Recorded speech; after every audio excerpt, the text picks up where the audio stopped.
Hello everyone, good morning, good morning. Welcome back to a box of fluffies. I hope you're all having a wonderful weekend.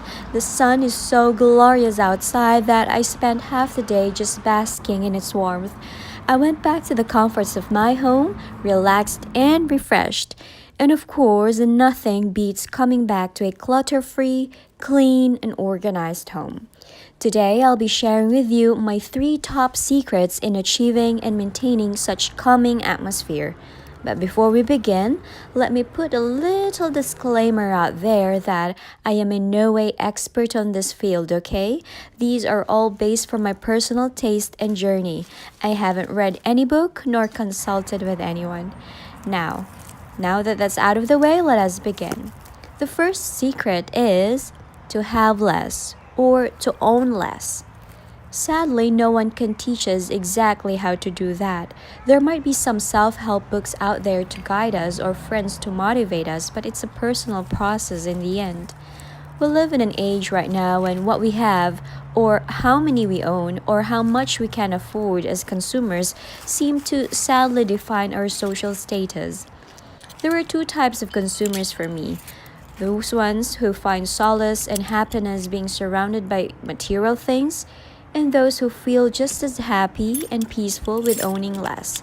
I understand people who like to buy housewares as if they're cooking for 10 people every day, or buying clothes as if they party every day or every week.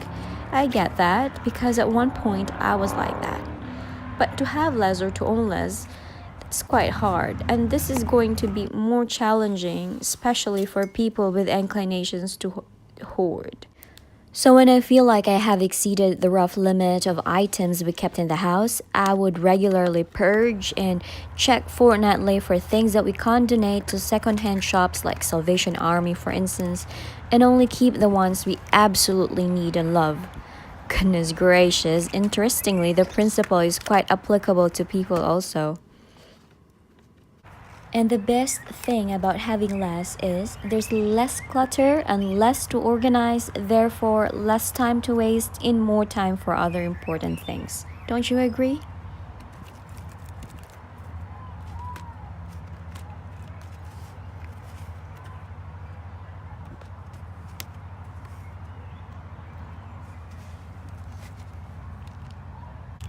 The next one is to find your style. Finding who you are, what you like, what you don't, and knowing exactly who you are gives you that clarity and a direction to go and grow. Unfortunately, this video isn't about teaching you how to do so, but rather about its relevance on creating a clutter-free zone and ultimately life.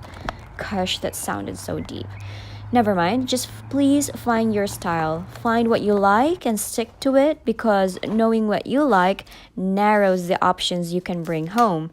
It also means being able to refuse samples, good deals on products you wouldn't have bought otherwise, impulsive buying, just in case things or just for show things, and a spare of everything. Because for every item you're bringing your home, it means another item needing space. So, unless it's really worth it, politely say no to all of those. And furthermore, knowing your style is going to define your choices, your space, and your energy field.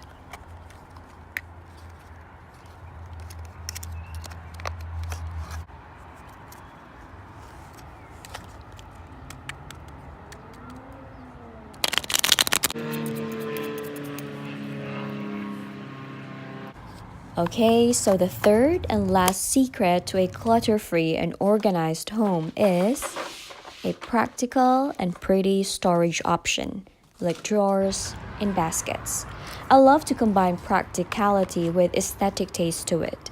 These eco friendly organic baskets from water hyacinths, for instance, are not only durable and perfect, but it also complemented the general vibe and color that we have created at home. However, people who love the idea of organizing are usually drawn to every type of box, container, and shelving unit that promises to get life in order.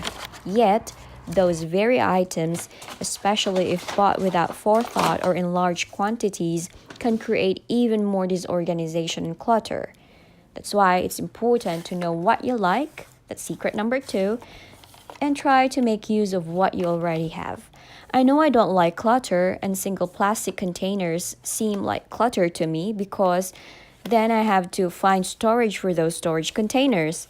Instead, I bought this 12-drawer trolley from Warehouse Stationery where I store all my craft supplies, bits and bobs, and the things I can't get rid of just yet. Inside these drawers, in no particular order, were my small stickers collection, all my drawing, coloring supplies, my Christmas decor tools because I make my own Christmas ornaments, my crochet sets, all my hair accessories, extra medications that won't fit in our first aid kit, my sewing kit that my mother put together for me, all adhesive things, my paper punches and craft scissors.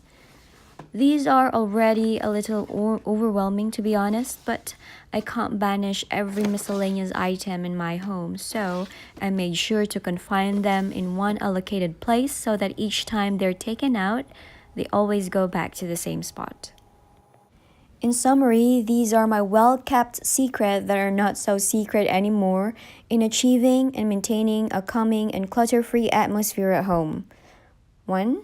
Have less, own less, and waste less. 2. Find your style, find your shine, find yourself. And 3. Practical and pretty place for those pieces. I hope you enjoyed and found something inspiring and new. Enjoy the rest of your day and see you again next Saturday. Ta-ta!